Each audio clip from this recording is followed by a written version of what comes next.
Նրան տապանում հյուրընկալել եմ Հայաստանի Շնորհապետական կուսակցության ղեկավար, քաղաքական գիտությունների թեկնածու Գուրգեն Սիմոնյանին։ Պարոն Սիմոնյան, շնորհակալ եմ հրավերն ընդունելու համար։ Շնորհակալ եմ հրավիրելու համար։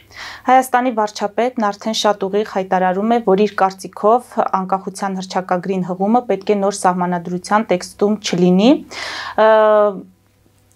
Նա համարում է ամեն դեպքում ընտրությունը ժողովրդին է թողնված, բայց արդեն իսկ հնչում են փորձագիտական վերլուծական կարծիքներ, որ այս հարցը փակուղային է, շատ վտանգավոր է, որից ելքերը ձեռնտու են միայն Ադրբեջանին, որովհետև երկու սցենարի դեպքում էլ փոխվի էլ թե չփոխվի էլ Բաքուն է շահող դուրս գալու։ Դուք ինչ դիտարկումներ կանեք, ուր կտանի մեզ այս process-ը եւ արդյոք իշխանությանը կհաջողվի հանրությանը համոզել եւ կատարել այդ անհրաժեշտ փոփոխությունները։ Կարծում եմ չի հաջողվի, որովհետև անկախության հռչակագիրը դա Հայաստանի Հանրապետության ինքնիշխանության փաստաթուղթն է։ Անկյունակարային փաստաթուղթն է, որից դուրս է գալիս եւ ելնում է միջազգային ճանաչումը, ՄԱԿ անդամ լիիրավ պետություն դառնալու հանգամանքը, անկախության հանրաքվեի արդյունքները, այնուհետև դրանից բխող բոլոր սահմանադրությունները։ Եթե Նիկոլ Փաշինյանը անկախության հռչակագիրը համարում է որպես անպիտան փաստաթուղթ, նշանակում է ինքը Հայաստանի Հանրապետությունն է համարում որպես անպիտան։ Այսինքն անկախության հռչակագրի դուրս բերելով նա փորձում է Հայաստանի անկախությունը, ինքնիշխանությունը կասկածի տակ դնել։ Այսինքն դա պետական դավաճանությանը հավասարազոր եզր է եւ ին բնութագրումով դա պետական դավաճանություն է, ապագայում կարծում եմ, որ դատական համակարգն էլ այդպես կորակի այդ հանգամանքը։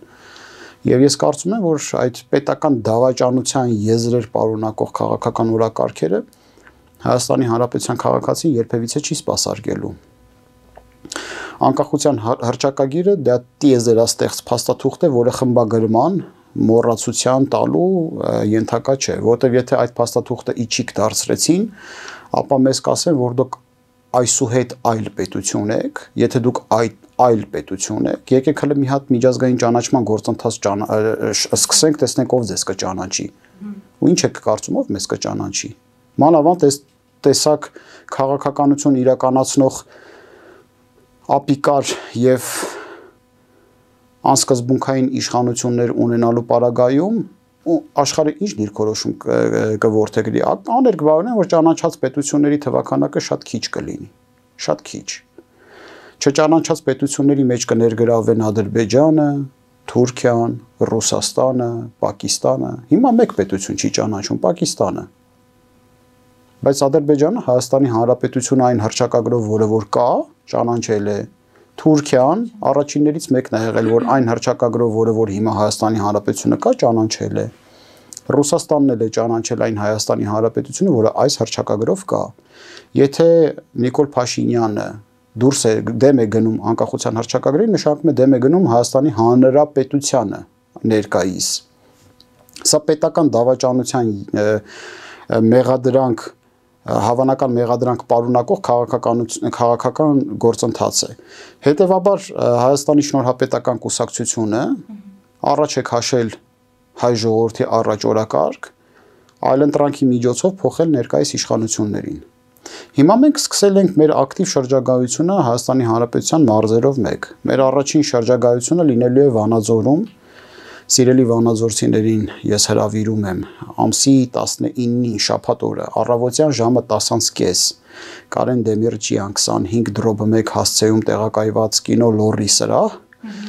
Վանաձորում, որտեղ մենք հանդիպելու ենք, մտքերի փոխանակում ենք իրականացնելու եւ զրուցելու ենք քաղաքացիների հետ։ 2 ժամ կզրուցենք, 2.5 ժամ կծանոթանանք մարդկանց տեսակետները կլսենք, կվերադառնանք Երևան եւ այդպիսի այցելություններ բոլոր մարզերում եւ բոլոր գրեթե բոլոր համայնքներում կլինեն, եթե հասցնենք բոլորում լինել, որովհետեւ 48 եւ ավելի քաղաքներ ունենք եւ 960-ի չափ մոտավորապես համայնքներ ունենք, մի տարի ժամանակահատված։ Համախմբվեք սիրելիներ, մենք պետք է թույլ չտանք, որպեսզի Հայաստանի Հանրապետությունը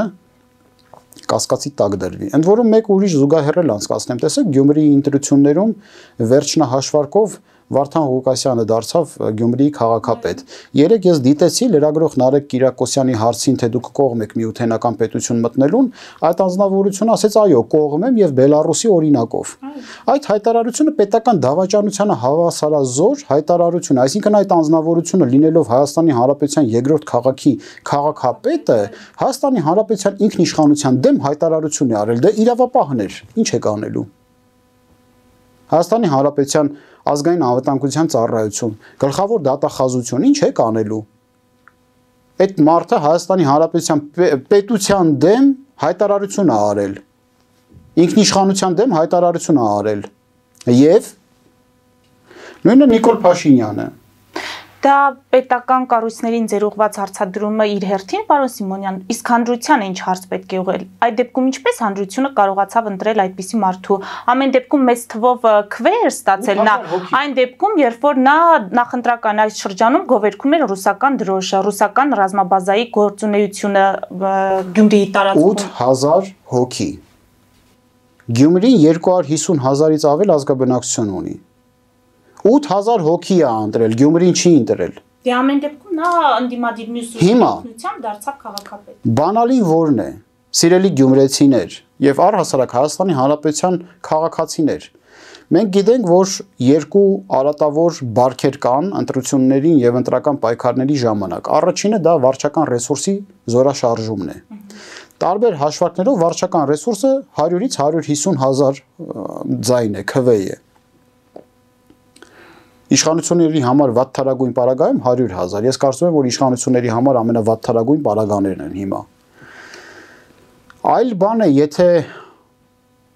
համապետական ընտրություններում մասնակցում է 40%-ը ընտրական իրավունք ունեցողների, նշանակում է այդ 100,000-ը տեսեք քանի տոկոս է կազմում 40%-ի համատեքստում։ Ենթադրենք 500,000 հոգի մարդ է մասնակցել ընտրություններին։ 100,000-ը հաշվեք քանի տոկոսն է 500,000-ի։ Բայց դե պատկերացրեք, որ բոլորը մասնակցեն, 2 միլիոն մարդ։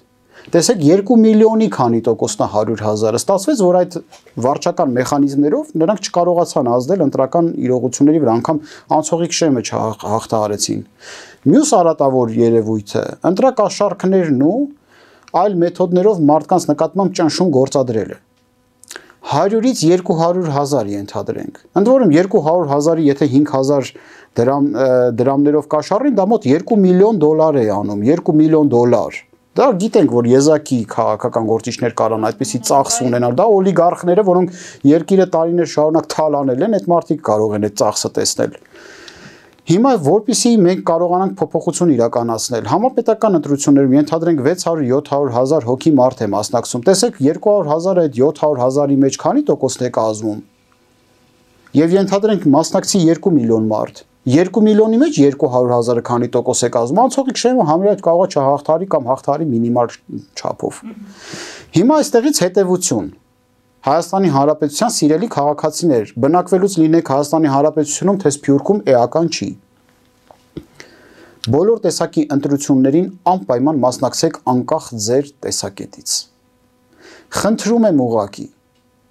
Խնդրում եմ, իմացեք, որ առանց ձեզ Հայաստանը կկործանվի, գնացեք ընտրատեղամաս, մի ընտրեք ոչ մեկի, փչացրեք բյուլետենը, բայց մասնակցային թիվ ցույց տվեք, որ այդ աղտեղությունների տոկոսային հարաբերակցությունը ավելի իջեցնեք։ Անկամ գնաք նրան, որ ընտրությունները չկայանան, անընդհատ թող չկայանան ընտրություններ, միևնույնն է դուք գնացեք բոլոր տեսակի ընտրություններին։ Թույլ մի տվեք, որ այսպիսի մարդիկ գան իշխանության։ Ստացվեց, որ 8000 հոգի Հայաստանի երկրորդ մեծությամբ քաղաքի ճակատագիրը հիմա որոշելու է։ Բա մենք դրան ենք արժան։ Սա մեկ կարևորագույն հանգամանք, առաջի քայլ։ Գնացեք ընտրությունների։ Սա պարզից պարզ, ավելի պարզ չես կարող ասես։ Վեր կաց եղբայրը քեզ կտրի աթորից, բազմոցից։ Գնա ընտրությունների 10-15 րոպե ժամանակ քաշի, թող 2 ժամ քաշի, թող ամբողջ օրը դուտի։ Այնուամենայնիվ գնա ընտրությունների ամբողջ ընտանիքովդ։ Երկրորդ քայլը համախմբվեք նոր ուժերի շուրջը։ Հիմա մենք ալտերնատիվաներից, այլընտրանքային ուժերից մեկն ենք ներկայացնում Հայաստանի շնորհապետական կուսակցությունը։ Բայց դաշտում գուցե կլինեն էլի ուժեր, որոնց կարելի է աջակցել։ Մաքուր ուժեր կլինեն։ Ես օրինակ ինձ համար իդեալական եւ երազելի մի իրավիճակ կլինի, որ այդ պատմության կողմից քաշված գծից այս կողմ ձևավորվելիք քաղաքական նոր օրակարգը, որ կկայանա,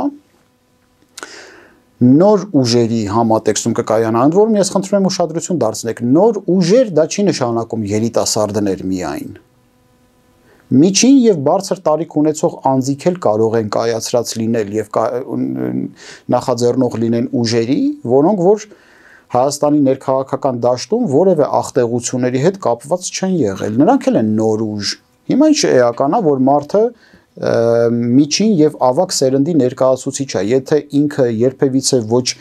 Լևոն Տեր-Պետրոսյանի, ոչ Ռոբերտ Քոչարյանի, ոչ Սերժ Սարգսյանի, ոչ Նիկոլ Փաշինյանի օրոք չի համագործակցել եւ եղել է անդիմություն եւ Հայաստանի Հանրապետության մարտիկ ա եղել, ինքն էլ է նոր ուժ։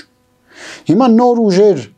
նոր միջավայրում նոր քաղաքական մշակույթով պետք է առաջնորդվեն, գաղափարախոսակ կենտրոն մշակույթով եւ խնդիրը թիրախավորելու համատեքստում, ոչ թե անձիկ։ Որտեղ փոքր ուղեղները թիրախավորում են անձանց,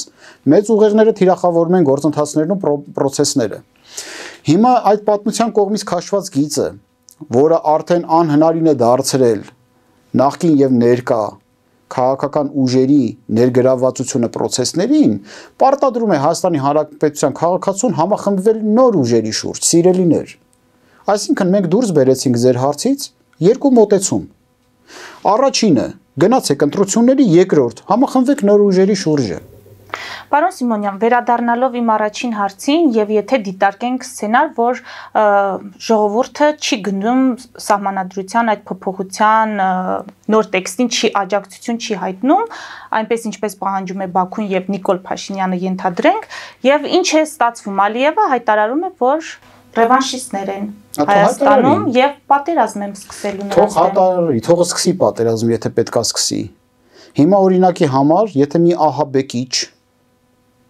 ահաբեկիչ եկել է դանակով մեզ սպառում է, ասում է ամեն անգամ տեղում մորթելու եմ ես ձեզ, եթե չեք ուզում մորթեմ ես ձեզ, ահա ձեզ գավաթ թույնով խմեք, սկզբում կքնեք եւ քնի մեջ կմահանաք։ Դուք ինչ եք անելու։ Ձեր գործողությունները հարցս հղում եմ Հայաստանի Հանրապետության քաղաքացուն։ Մարդասպանը մուտք է գործել ձեր տուն, դանակով ասում է կամ սրա խոխ եմ անում, մորթում եմ քեզ, կամ ահա քեզ թույն, խմիր, սկզբից կքնես, ցավ չես զգա եւ կմահանաս քնի մեջ։ Ձեր քայլերը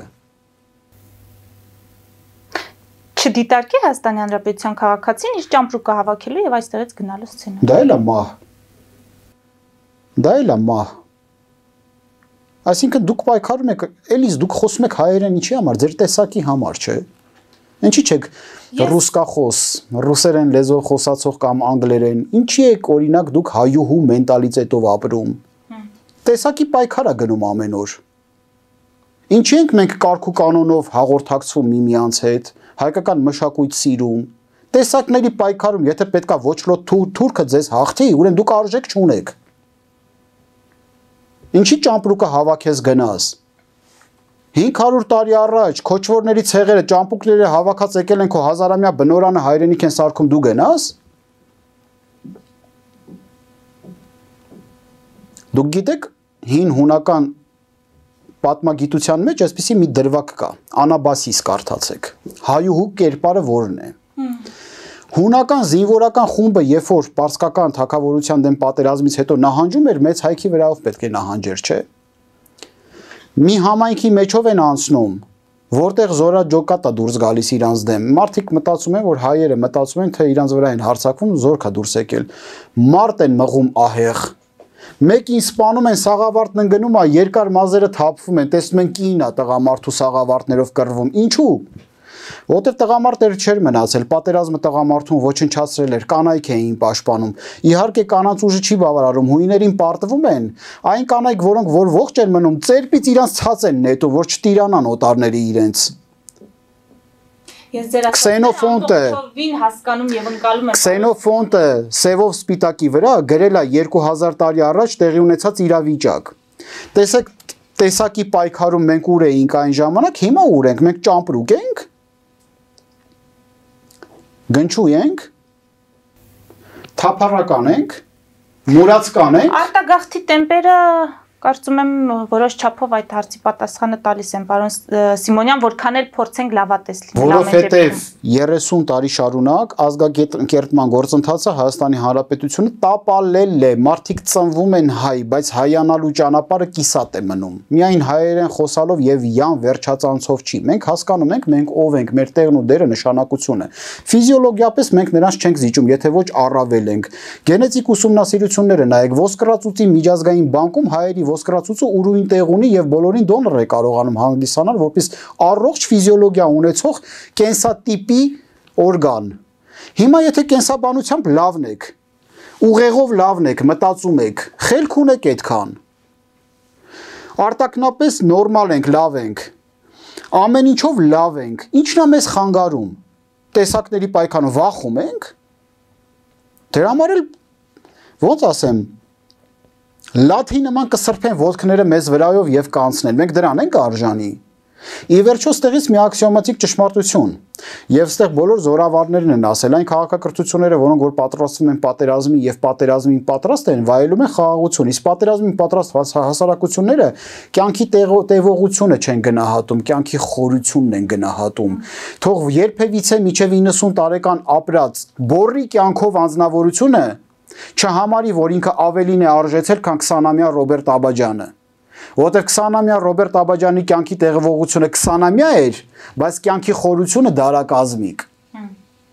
Կյանքի տևողությունը չի կարևոր, կյանքի խորությունն է կարևոր։ Երբ որ դու դա գիտակցում ես, ինքնաբերաբար դու քո կյանքի տևողությունն էլ ես մեծացնում, որտեղ ոչ մեկ խելացնոր չի, որ հարձակվի քեզ վրա։ Կտաս կսպանես, պատրաստ լինելով մահն ընդունելու։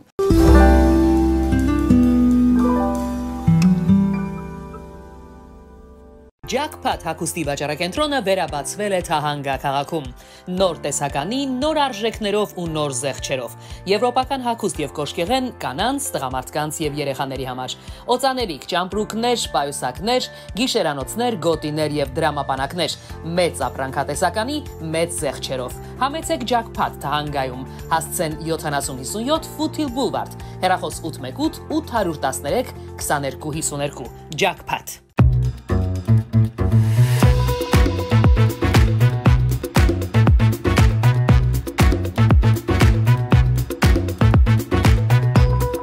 Արարատ ռեստորան, ընտանեկան եւ ընկերական ժամանցի լավագույն հասցե, սիրված արտիստներ, հյուրընկալ մթնոլորտ, հարուստ ճաշացան, անմահական խորտիկներ, Արարատ ռեստորան, հասցեն անփոփոխ, սիրով սպասում ենք ձեզ։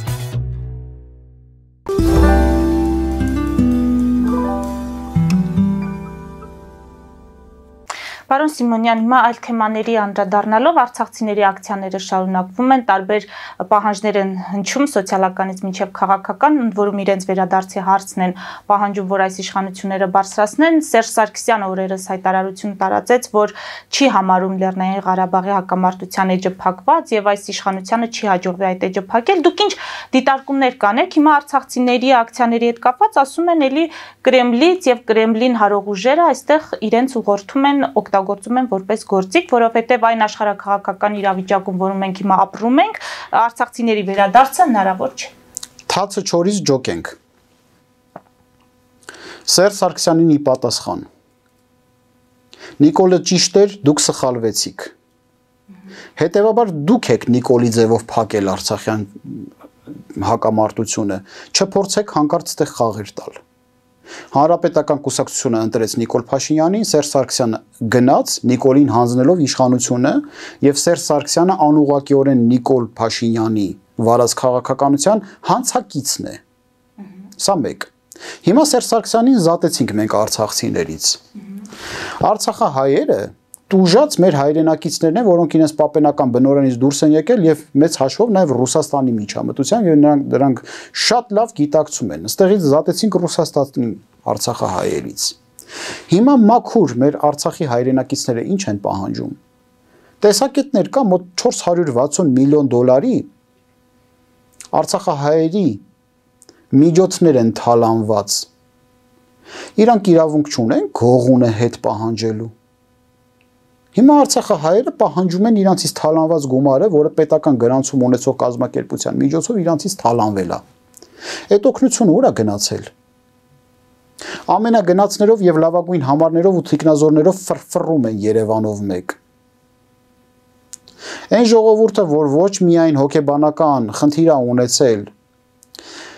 հարվածը հասցվել նրա ինքնասիրությանը, այլ նաև թալանվել է, չի իրավունք չունի պահանջի գողունի վերադարձը։ Մանրամասներին տեղյակ է Արթուր Օսիպյանը։ Հետևեք նրա Facebook-յան էջին, տեսեք ինչ է ասում։ Ես սատարում եմ Հայաստանի շնորհապետական կուսակցությունը կանգնած է արցախահայերի բնական իրավունքների կողքը։ Մարդիկ իրավունք ունեն թալանվածը հետ պահանջելու եւ պահանջելու իրենց պապենական բնորանը։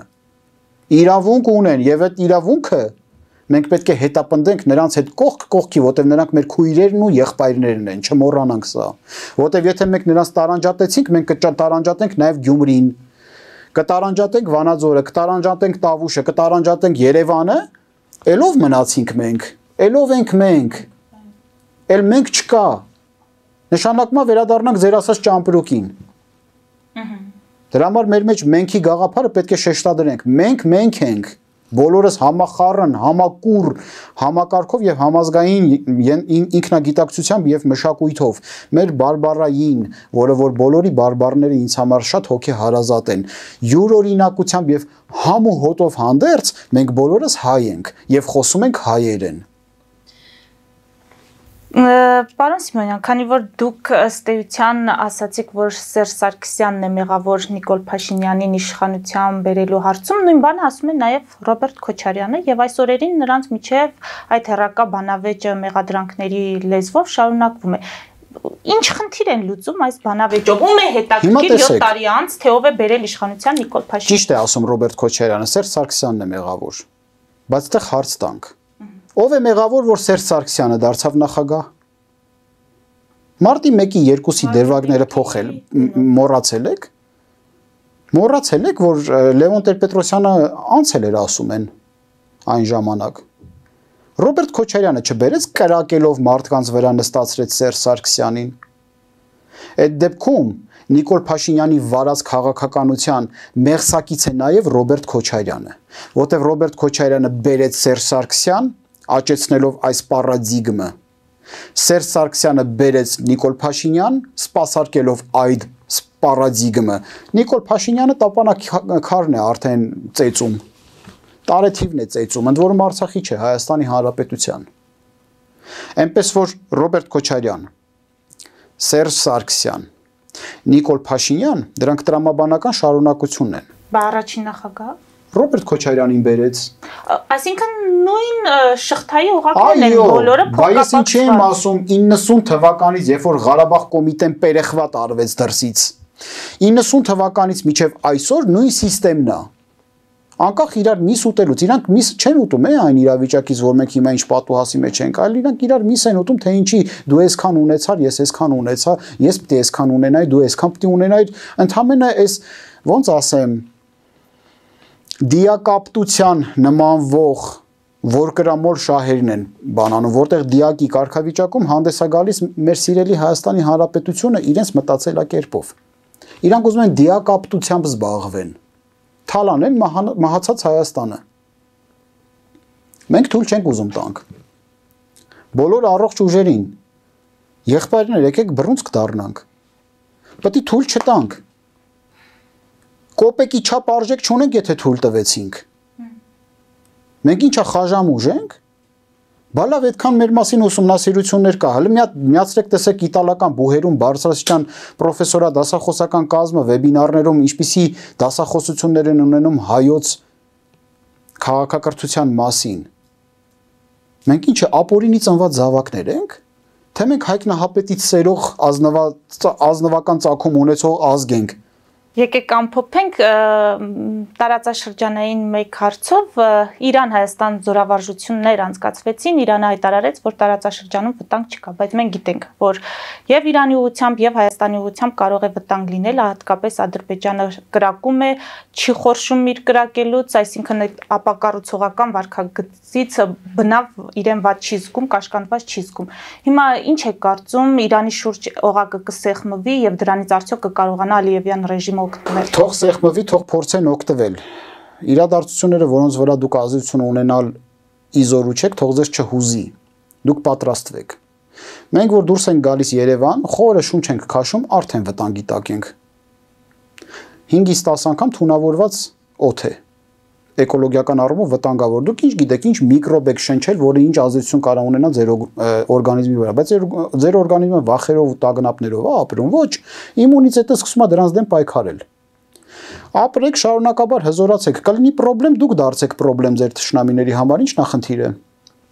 Թե Մայքլ Ջեքսոն եք դառել բոլորդ։ Սպիտակ ձեռնոցներով եւ դնչկալներով պետքա պատտվենք, որ միկրոբ անգամ մեր օրգանիզմը չընկնի։ Մենք Մայքլ Ջեքսոնների հասարակություն չենք։ Մենք հայոց քաղաքակրթությունն ենք, հայ հանրությունն ենք։ Կլինի խնդրեմին փորձենք լուծում տալ, այդ լուծում տալու ընթացքում կդառնանք խնդրեմ այն խնդրեմի համար, որ ուզում էր խնդրեմ դառնալ մեզ համար։ Դարձեք խնդրեմ ձեր թշնամիների համար։ Շնորհակալ եմ, ես մեր հեռուստադիտողին հիշեցնեմ, որ զրուցում էի Հայաստանի Շնորհապետական կուսակցության նախագահ Գուրգեն Սիմոնյանի հետ։ Դուք կարող եք աջակցել մեզ Patreon-ում, էկրանին երևացող QR կոդով եւ այդ հարթակում դիտել մեր ուղիղ եթերները։